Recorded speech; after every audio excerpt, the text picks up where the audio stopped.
Discarded, Harry got bitter as his coveted role in Air Corps taken over by William under the King's decree.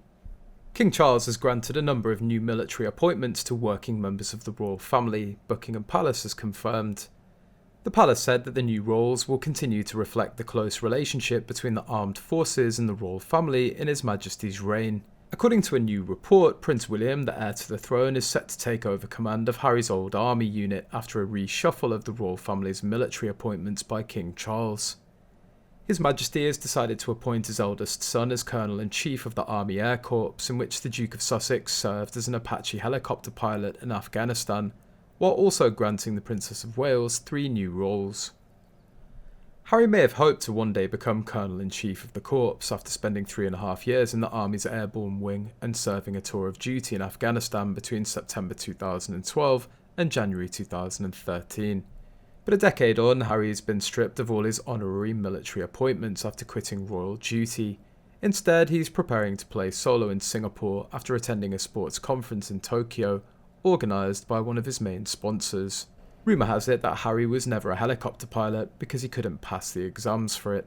Meanwhile, the Ministry of Defence said William, who qualified as an RAF search and rescue pilot, will represent the Army's Airborne Wing, including his brother's former unit, 662 Squadron. Considering the vile smear campaign Harry and Meghan have waged against William, Harry truly deserves no trophy. Obviously, Harry was angry about the news that his HRH had been removed from the royal family website, and on his first day in Japan too. Now his anger increases as his favourite role in the army belongs to William. The Sussexes' despicable tactics have completely backfired. William and Catherine are the most popular royals in both the UK and the US. Under a shake-up by the King, William now also becomes Colonel-in-Chief of the Mercian Regiment and Royal Honorary Air Commodore of RAF Valley in Anglesey, North Wales, where he served as a search and rescue helicopter pilot. Princess Catherine takes over from William as Royal Honorary Air Commodore at RAF Coningsby in Lincolnshire. She's also taken over disgraced Prince Andrew's role as Commodore-in-Chief of the Fleet Air Arm and become Colonel-in-Chief of the 1st, the Queen's Dragoon Guards. Meanwhile, Sophie, the Duchess of Edinburgh, has been appointed to another of Andrew's former roles. She's now Colonel-in-Chief of the Royal Irish Regiment. Edward is also succeeding his brother Charles as Colonel-in-Chief of the Royal Dragoon Guards.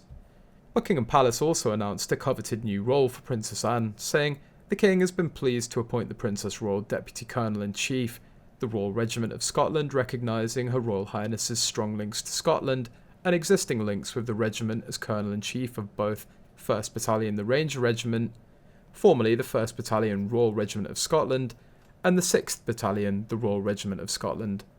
It comes as the first anniversary of Queen Elizabeth II's death approaches, with King Charles expected to mark the occasion quietly and privately at Balmoral, while William and Kate will reportedly lead the tributes to the late monarch.